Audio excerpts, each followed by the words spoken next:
وبركاته. الحمد لله رب العالمين، والصلاة والسلام على سيد الأنبياء والمرسلين وعلى آله وأصحابه أجمعين. أما بعد، أعوذ بالله من الشيطان الرجيم. بسم الله الرحمن الرحيم. فلعلك باخع نفسك على آثارهم. حکم صاحبان، اساتذہ کرام اور میرے دینی علمی ہم سفر ساتھیوں، آج کی اس سالانہ انجمن میں میری تقریر کا عنوان ہے غیر مسلمین کے ساتھ رسول صلی اللہ علیہ وسلم کا سلوک۔ مذہبی تعصب نے ہمیشہ غیروں کے لیے انسانوں کا دل تک رکھا ہے۔ اس کوچے میں صرف بے حسی، طوطا چشمی اور قصائد قلبی کا گزر ہے۔ جو اپنوں پر جان چھڑکتے تھے وہ دشمن کے روتے بلکتے بچوں کا ترس بھی نہیں کھاتے۔ گزشتہ تاریخ کا ایک دور تو گواہ ہے، یہاں انسانیت کی ساری حیثیت ایک جھجھوری لے کر خاموش ہو جاتی ہے۔ آصفہ کے قاتلوں کے لیے احتجاج کرنے والے اسی دنیا کے انسان ہیں۔ موب لنچنگ کے مجرموں کو ہار پہنانے والے بھی انسان کہلاتے ہیں، مگر ان کے رحم نتالوں سے بہت بلند ایک ذات ایسی بھی ہے جو سارے جہاں کا درد اپنے جگر میں رکھتی ہے۔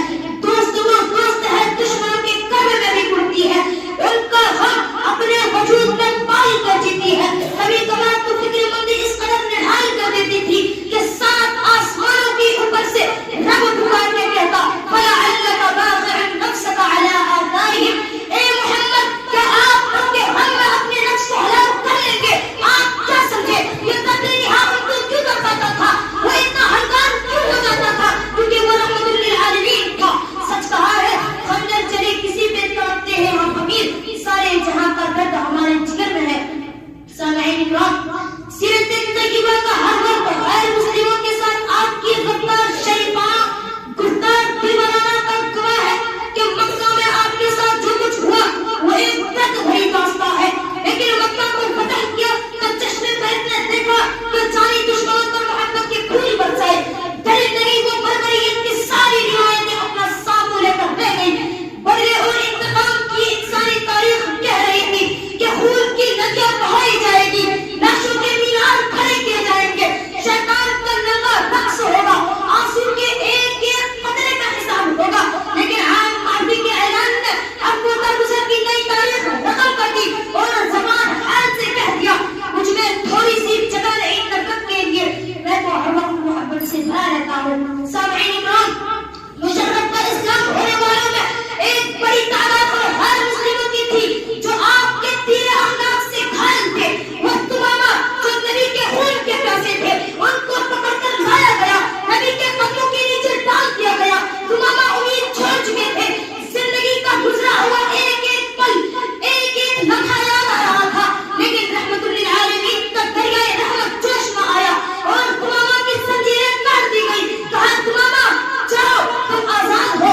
تمامہ مہربانی کا یہ قرض لے کر وہ جھل قدموں کے ساتھ واپس آ گئے اور اسلام میں داخل ہونے کے بعد کہتے ہیں اللہ کی قسم، آج سے پہلے آپ اس دنیا کے سب سے زیادہ قابل نفرت انسان تھے، لیکن آج آپ پر دنیا کی ساری چیزیں قربان ہو جانا چاہتی ہیں۔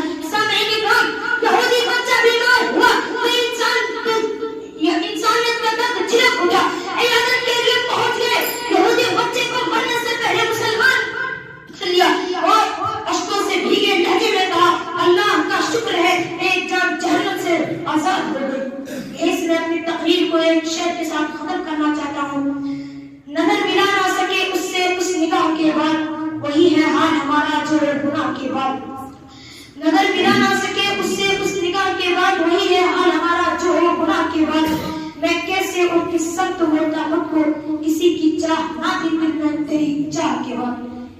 آخر میں اللہ تعالیٰ سے دعا ہے کہ ہم تمام مسلمانوں کو صراط المستقیم کی راہ میں چلنے کی توفیق عطا فرمائے، آمین۔ وآخر دعوانا الحمد للہ رب العالمین۔ السلام علیکم ورحمۃ اللہ وبرکاتہ۔